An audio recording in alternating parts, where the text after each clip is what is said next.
in the first quarter that you guys had, what did they do differently, especially in the second and third quarters that led to them ultimately? Well, it actually ended our first quarter. They closed 7-2. Then they opened 10-2. So that's a 17-4 run. And then obviously, if you wanted to look at why we lost tonight, obviously you could look at the free throws. They shot, I think, 85. We shot 68. So we left a lot of points at the free throw line. But that second quarter, as you mentioned, scored 33 points that quarter, shot 50 from the field. We just got to, really look at that film because it seems like this is happening a little bit too often right now. Those non-Nikola minutes, how can we survive those? And it's hard when Jamal's not here because usually he's out there. But that was a really big stretch of the game. But couldn't be more proud of the group for staying with it, fighting through, and giving ourselves a chance down the stretch. And obviously a couple of calls, couple of shots go in and out, a missed free throw here, missed free throw there, and just came up a little bit short.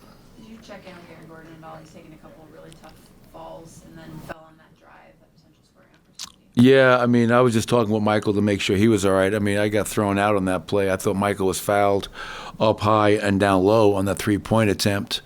And when you watch the replay, the way he fell and back on his leg, that was a little scary there. Then to your point, Aaron Gordon, last couple of games, he's a warrior, and just his body is taking a lot of contact and a lot of hard falls. So we'll check in with him as well to make sure he's okay. But you never want to lose a game, but tonight wasn't necessarily about a lack of effort. It's just that we got to find a way to play 48 minutes. That's A for effort, my man. A for effort. That's pretty good. And you've talked about this before, and being the son of a coach, so you've heard it many times. When the offense goes, shots stop falling, you're not making shots. Defense has got to stay consistent. And it seems like there's been times where you guys have got trouble with your offense that you almost hang your head defensively. That's where you have those 33-18 quarters. Would you agree with that, or is it? Well, yeah, I think in general, I think that's definitely the case. A lot of players, a lot of teams, when the offense is not, it's easy, right? When you're making threes, people pound the floor, defense getting a stance. But when you're not making shots, can you challenge yourself to have the same disposition? And I think overall, I know in that second quarter, that's when we kind of lost the game, if you will. But, to give up 102 points, 38 from the field, 21 from three, I think the defense was outstanding tonight. But, obviously there was that one stretch in the second quarter where the first 6-7 minutes where we dug ourselves, we allowed them to get back in the game, and then it was even throughout, back and forth, and we just weren't able to pull it out. You watch a million minutes and hours of film. Does it ever surprise you after you get done watching the film to see how physical other teams are in Nikola, and it's just consistent every night, and then he still bounces back and has phenomenal games? Yeah, it's eye-opening because when you watch the film and you see the usage rate and the number of times that we post them up and play inside, and we're one of the league leaders in paint points per game, so we live in the paint. We don't shoot a lot of threes. We're not a jump shooting team. And, then you look at the stat sheet, and he's, 5 or 6 from the foul line. So sometimes, when you watch the film, and that's where you have great conversations with the league, you're just talking about, what constitutes a foul, and how can Nikola generate more free throw attempts? Because in our eyes, obviously, we think he's playing to the basket very aggressively. And I understand that it's a very hard game to referee down there in the post.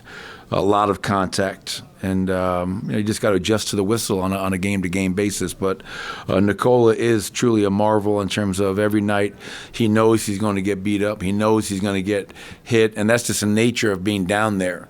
And he's the MVP, so he's going to get a lot of attention.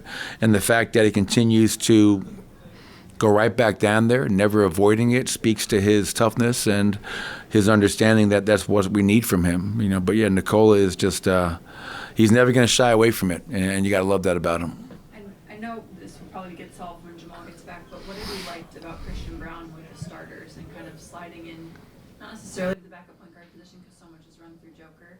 What have you learned about him throughout this time?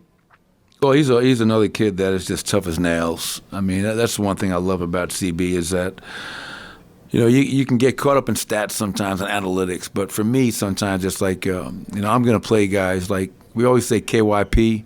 I think it's KYC, know your coach.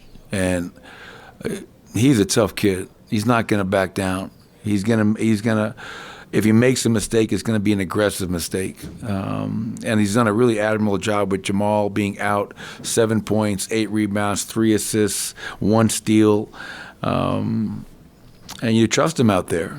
I mean, those are 2 things that if you can say about somebody that you trust them and he's got tremendous toughness. I know for me, I can't speak to other coaches, but he's going to be on the floor for us, and that's why he was on the floor to close tonight, because he's a tough kid, man. He's not going to take a backward step. One more question. I know you don't want to read too much into any one crunch time possession, but between the play where Aaron drove and slipped, and then on the final play, it looked like Peyton Watson was trying to push it before the timeout was called. How do you balance that kind of opportunistic pushing in late game situations versus when you have closers like Joker or like Jamal when he's out there, like this group that won the title? How do you balance those things? Yeah, it's really hard, obviously. And the one you mentioned about Aaron, it's a open court play. They're cross-matched in transition. Zubac goes to Aaron, and I think Paul George goes to Nikola. And so you never fault the guy for being aggressive. Aaron's trying to make a play to the rim, downhill. It's not like he stopped and shot a pull-up 3. So he's trying to put pressure on the defense, and unfortunately he winds up turning the ball over. So, yeah, it's easy in hindsight to say, well, the ball's got to go to Nikola. He's got Paul George on him. But Aaron's done so much for this team, and I trust him to make the right play, and unfortunately didn't go our way. The last play that you allude to is a really tough one, and I'm sure put David Adelman in a tough spot, taking over for me. So he in that ensuing timeout, he puts in Peyton Watson for Michael Porter for a defensive possession. And so now you have a question to ask. When you get the stop, you got to take the timeout right away to get Michael Porter back in and advance it. Or you're just saying, hey, Michael Porter's not going to be in the last possession, and go with it. And there was that little moment of indecision. So now we can't advance the ball. We took the dribble, then the timeout was called, and now you got to take it at three-quarter court, and then we really don't get a great look at the end of the game. So it's tough. And a lot of those situations, especially when you have your horses, when you get a stop, I like to go with it. I don't want them to be able to, on a timeout, dead ball, get their best defensive players in the game and allow them to pull up a play that we may run and go to try and take us out of it. But, that's the way it broke tonight. And, again, the first thing I told our players is I apologize for getting thrown out. I think he only made one of the free throws, but in a close game, I got to be there to help them at the end of the game. And, that's on me. I just felt like it was needed to fight for our guys, fight for Michael Porter. And, but as a leader of this team, I got to be more composed and be in there to help them get through that crunch time. Thank you, Coach. Thanks, everybody.